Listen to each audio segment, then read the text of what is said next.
रामकृष्ण हरी मंडळी, तुम्हा सर्वांना आषाढी एकादशीच्या खूप खूप शुभेच्छा. मी रुपाली, तुम्हा सगळ्यांचं डिम्पल गर्ल या चॅनलवर आपलं स्वागत आहे. आजचा व्हिडिओ निवांत बसून बनवण्याचा एक कारण म्हणजे बऱ्याच लोकांना माहिती असेल माझ्याबद्दल, पण माझ्या नवीन सबस्क्रायबरसाठी मी सांगू इच्छिते की मी रुपाली पाटील, मी पुण्यामध्ये राहते.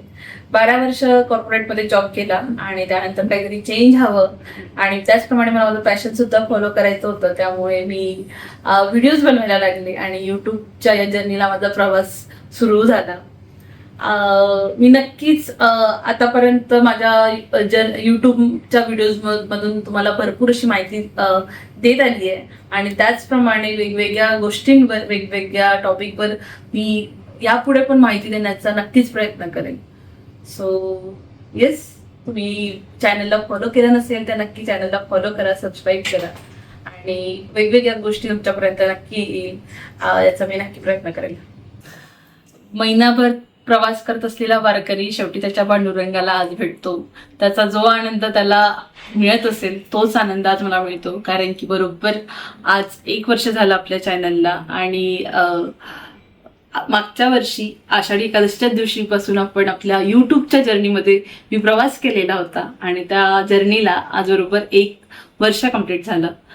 हा प्रवास खूप छान होता. बरेच काही शिकायला मिळालं, बरंच काही नवीन गोष्टी कळल्या, वेगवेगळ्या लोकांसोबत कनेक्ट झाली. त्यामुळे हा प्रवास एक वेगळा चॅलेंजिंग पण होता.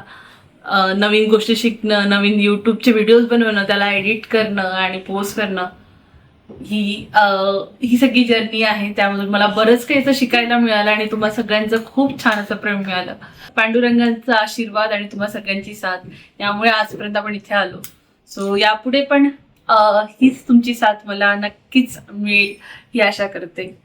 सो आतापर्यंत आपल्या चॅनलवर बरेच असे छान व्हिडिओज मी घेऊन आली. जसं मी बऱ्याच ठिकाणी ट्रॅव्हल करतो, सो त्याचे इन्फॉर्मेशन व्हिडिओज मी आणले आणि ट्रॅव्हल व्हिडिओज, एक्झिबिशनचे व्हिडिओज, पुण्यामध्ये बरेच असे एक्झिबिशन्स असतात, सो त्या सगळ्याच्या व्हिडिओजला तुम्ही खूप छान असा प्रतिसाद दिला, खूप छान असा तुमचा रिस्पॉन्स होता आणि त्याच रिस्पॉन्समुळे मला अजून व्हिडिओज करायची छान अशी प्रेरणा मिळते आणि आनंद मिळतो की हा तुम्हाला सगळ्यांचा तुम्ही सगळेजण छान मला असा रिस्पॉन्स देताय आणि अजून काहीतरी वेगळं आणि अजून काहीतरी छान बनवण्याचा मी नक्कीच प्रयत्न करेल. सो आपल्या चॅनलवर ट्रॅव्हल्स, त्याचप्रमाणे एक्झिबिशन, रेसिपी, डेली व्लॉग असे बरेच काही छान छान व्लॉग्स येतात आणि त्यावर तुम्ही छान अशा रिप्लाय आणि छान असे कमेंट्स करता. सो नक्कीच ते पाहून आनंद होतो. युट्यूबची जर्नी ही काही एवढी दिसायला जरी सोपी वाटत असेल, 15 मिनिटाचा व्हिडिओ वाटत असेल, पण तेवढी काही सोपी नाहीये.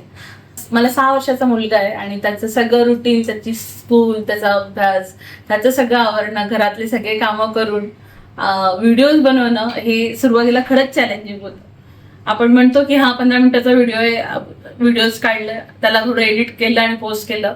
नाही, असं काही नाही. बरंच स्टार्टिंगला हे सगळं नवीन असल्यामुळे खूप वेळ जायचा एडिट करायला. कसं एडिट करायचं, कसं बाकी जे युट्यूबर्स आहेत त्यांचे व्हिडिओज पाहून मला असं वाटायचं की अरे हे किती व्यवस्थित छान एडिट करतात. तो सुरुवातीला काही दिवस थंबनेल बनवायला घ्या किंवा एडिट करायला खूप वेळ लागत होता आणि घरातलं हे सगळं मॅनेज करून मला व्हॉइस ओव्हर द्यायला पण, कारण की एक शांतता लागते. मागून जर बॅकग्राऊंड आवाज येत असेल आणि आपण त्यामध्ये जर एडिट करत, त्यामध्ये जर आपण आपला व्हॉइस ओव्हर देत असू, सो ते समोर दाखवायला चांगलं नाही वाटत.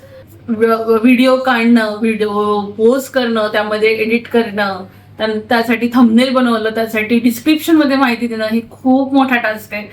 दिसतो व्हिडिओ 15 मिनिटाचा, पण त्या मागची मेहनत खूप मोठी आहे आणि या सगळ्यामध्ये मला माझी साथ दिली माझ्या नवऱ्याने. त्यांनी खूप सगळे मला असे व्हिडिओज, मी एक्झिबिशनला जायची, मी लोकांसोबत बोलायची, पण त्यामागे तो बॅकग्राऊंड मधून व्हिडिओज कॅप्चर करत राहायचा. आणि एक्झिबिशनचं असं असतं की एक्झिबिशन हार्डली 2 किंवा 3 दिवसासाठी असतं. सो जर मी एक्झिबिशनचा व्हिडिओ लेट पोस्ट केला तर बाकी लोकांना तिथे जाण्याचा चान्स नाही मिळणार. सो एक्झिबिशनच्या वेळेस तर आम्ही रात्रभर एक्झिबिशनवरून आलो की त्यामधला नॉईज रिमूव्ह करणं, त्यानंतर व्हिडिओज एडिट करून ते सगळं पोस्ट करणं. रात्री एक्झिबिशनचे मोस्टली व्हिडिओसाठी मला रात्रभर मी जागलेली आहे. मी आणि माझा नवरा दोघे जण आम्ही रात्रभर जागून आमचा हार्ड प्रयत्न राहायचा की हा चला ऍटलीस्ट आजचा जरी दिवस गेला तरी 2-3 दिवस लोकांना मिळतील आणि लोकांना त्यामधून बरीच अशी इन्फॉर्मेशन मिळेल की हा एक्झिबिशन मध्ये काय आहे, आपल्याला काय वेगवेगळं पाहायला मिळेल. सो हा प्रवास चॅलेंजिंग पण होता आणि याच्यामधून बरंच काही शिकायला मिळालं. सो जसं की मी बोलली, हा प्रवास नक्कीच सोपा नव्हता. बरेच काही चॅलेंजेस येत गेले आणि त्या चॅलेंजेस मधूनच नक्की माणसाला शिकायला मिळतं.